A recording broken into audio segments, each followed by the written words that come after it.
Welcome to Sage Audio. Today we're covering how to stack vocals, but first, if you have a mix that you need mastered, send it to us to receive a free mastered sample of it with the link in the description. Starting with a good lead comp. In this video, we're going to cover some good practices when recording vocals, how to edit multiple vocal tracks, and then the mixing side of things. But before we begin to layer vocals, we'll need to ensure that we have a good and reliable lead, since this is going to be the foundation for everything that we add. For my projects, I'll record about 10 lead vocal tracks and then listen carefully and select the best parts to create a vocal comp. This comp is going to be the lead. So let's take a listen to a raw vocal take and then a comp, and notice how the comp gives us a much better foundation for layering vocals. Long days, long nights, you try to make it what you want to. Long days, long nights, you try to make it what you want to. Record 2 to 4 unison vocals.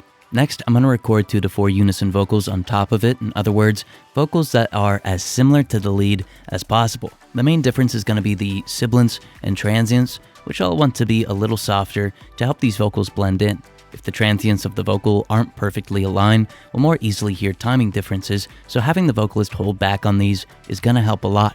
Due to small timing differences, we can simply pan these hard left and hard right, and mild phase cancellation is going to handle the majority of our stereo imaging. So let's take a listen to these unison vocals included. Long days, long nights, you try to make it what you want to. Long days, long nights, you try to make it what you want to. If you're enjoying the video, hit the like button. It helps us bring you more videos. Record 2 to 4 harmony vocals. Just like before, we're going to record 2 to 4 harmony vocals to fill out the frequency spectrum and add some complexity to the vocal.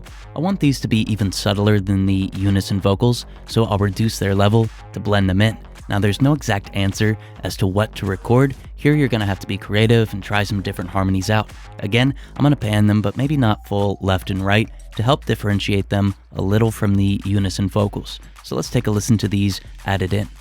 Long days, long nights, you try to make it what you want to. Long days, long nights, you try to make it what you want to.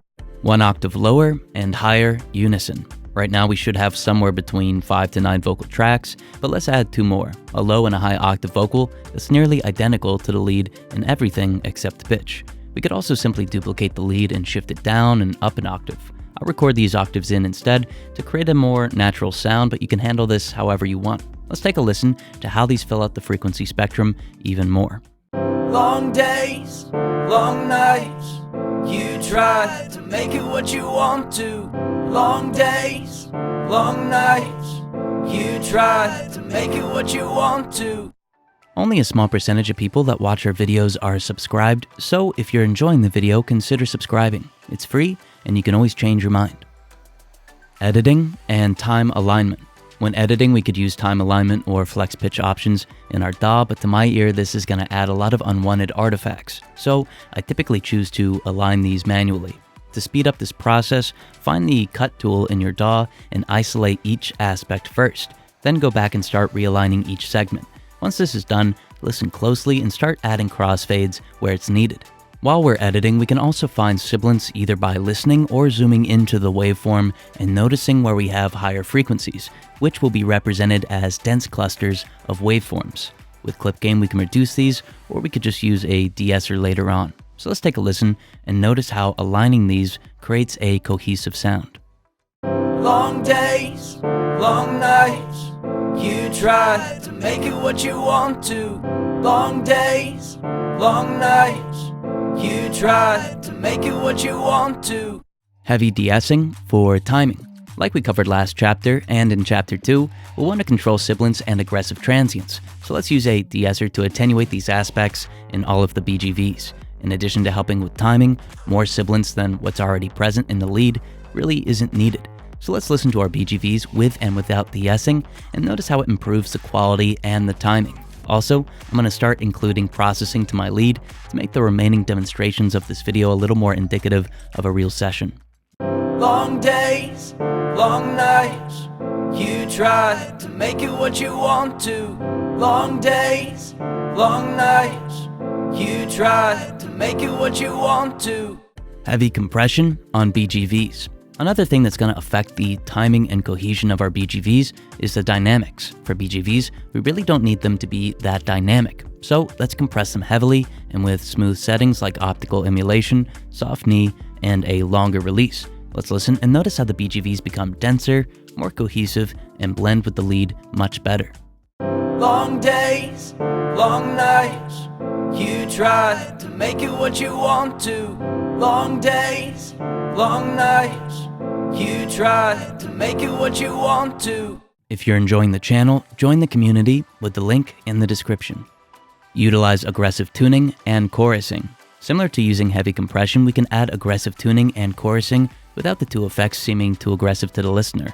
I'll use the Slate Metatune to accomplish both of these tasks, but feel free to use whatever processors that you want for this stage. Tuning the unison vocals will be especially helpful in making the lead sound more in tune. So let's take a listen to our BGVs with this tuning added.